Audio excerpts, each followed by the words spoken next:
வணக்கம். அன்று வந்ததும் அதே நிலா, இன்று வந்ததும் இதே நிலா, இருவர் கண்ணுக்கும் ஒரே நிலா, இருவர் கண்ணுக்கும் ஒரே நிலா.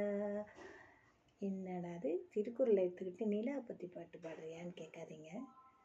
அன்று சொன்னதும் இதே குரல், இன்று வருவதும் இதே குரல், என்றும் இருப்பது ஒரே குரல், எல்லோருக்கும் ஒரே குரல். திருக்குறள் பொதுவானது எல்லாருக்கும், அதனால தான் அது. இன்னைக்கு இருக்கக்கூடிய அதிகாரத்தை நாம் பார்க்கலாம். சொல்வன்மை அப்படிங்கிற அதிகாரத்தில் 2 குறட்பாக்கள் வருது. கேட்பார் பிணைக்கும் தகையவாய் கேளாரும் வேட்ப மொழிவதாம் சொல். கேட்பார் பிணைக்கும் தகையவாய் கேளாரும் வேட்ப மொழிவதாம் சொல். இதனுடைய பொருள் என்னன்னு பார்த்தோம்னாக்கா, கேட்குறவங்கள கட்டி போடணுமா அவங்க பேசுறது, அவங்க பேச்சை கேட்டுக்கிட்டே இருக்கணும்னு நினைக்கணும். கேட்பார் பிணைக்கும் தகையவாய், ஒன்றா அவங்கள சேர்க்கணுமா. எத்தனை பேர் பெரிய கூட்டமாக இருந்தால் கூட நம்ம பேசுகிறவங்க கேட்கணும். நம்மளுடைய சொற்கள் அவர்களை பிணைக்க வேண்டும். அவங்க கண்ணே நவுத்தக்கூடாது, நம்மளே பார்க்கணும். அந்த மாதிரி கேட்பார் பிணைக்கும் தகையவாய்னா, நம்மளுடைய சொற்கள் மற்றவர்களை பிணைக்கக்கூடியதாக, நம்மோடு ஈர்த்து நான் சொல்கிறத கேட்கக்கூடியதாக இருக்கணும். அதோடு மட்டும் நிறுத்தினா அது சிறந்த சொல் கிடையாது இல்லையா.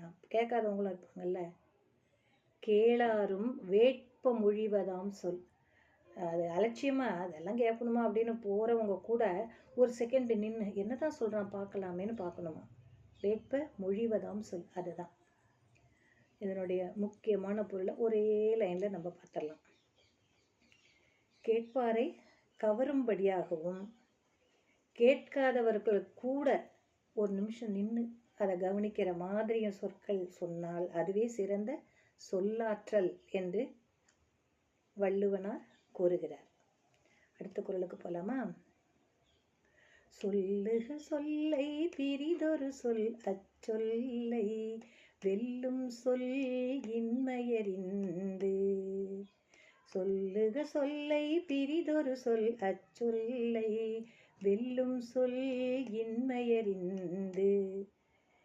இதுக்கு என்ன பொருள்? நாம் ஒரு சொல்ல சொன்னோம்னா அதை விட ஒரு சிறந்த பொருள் தரக்கூடிய மற்றொரு சொல்லை வேறு யாரும் சொல்லக்கூடாது. அப்போ சொல்லக்கூடாதுன்னு என்ன அர்த்தம்? அப்படி பொறுக்கி எடுத்து நல்ல வார்த்தைகளை நாம் சொல்ல வேண்டும். நம்ம சொல்லுக்கு மேலே வேறு சொல்லு கிடையாது அப்படின்னு நாம் என்ன பண்ணணும்? நிரூபிக்க வேண்டும்.